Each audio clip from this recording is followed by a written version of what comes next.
Mehmet Emin Osman Doğru Haber Suceki cihani kürevi Hene khayal hene ku çavin insanan kordikın u berbe bejartın çevtu fikrin sabit vedibin. Mesela merve evindar gelek caran kararın şaştıdın.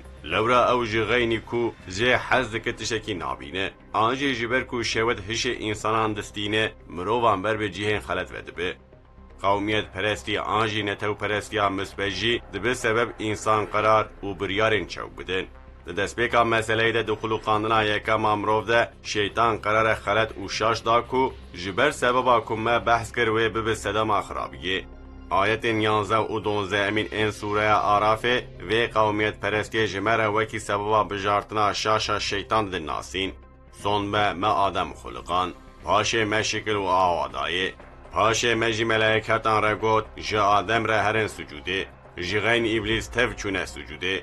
او نبوج این کوچونه سجوده خداج شیطان را گفت دما من فرمانا سجوده لتکر او چبو کنهش تو بچه سجوده ابلیس گفت اجوی چیترم لورا تا اج آگر خلقاندمه او تا اوج حریه خلقاندیه ابلیس گل همو زانین و حتی در درجه بلند آد ملائکت آنده بوجی نکاری بو پیشا و قرارا شاش بگره هشمندی و حیثیت اویا سردستی بو سدم کو لدجی خالق کائنات درکوه.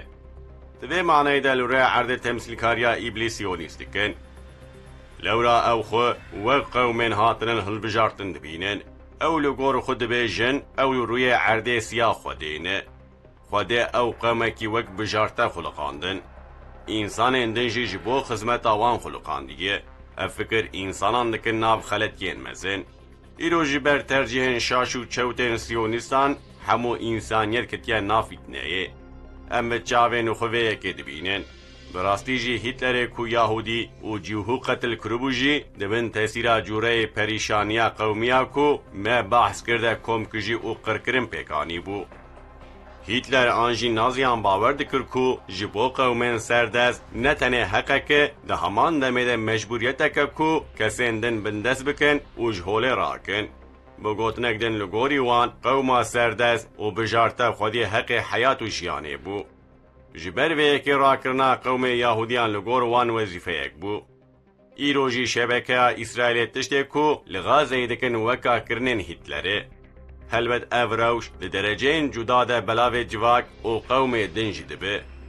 مثلا ذهنيتا نتو پرورجي دبه سببا قرار گرتنين شاشو چود.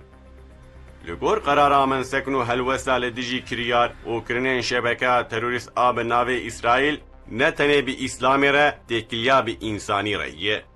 لطائفه و کوما نتو پرزدکار جبو برجوندی و منفعت خو وزلمه به ناو پولیتیکایا کو خو پارتی هز و قوت قبول بکن. افروش بخور سوجه کی جهانی و دو پیرجی مسئولیتا الهی دینه. جبر کو اگر تو کاره کی کو تا نکریه قبول بکی تو دبا آلیا کی بی کریار و کاره. اول پرسیار و مسئولیت اخلاقی لگوری عدالت الهی پرسا هری مهمه کو امید آخرت در روبرو بمینن. این کج ترک، کرد، عرب آنجی ملت و قومه کی دنن بکرتاسی انسانینه بی امتحانا کو امیر و بحث کن رب روبرونه.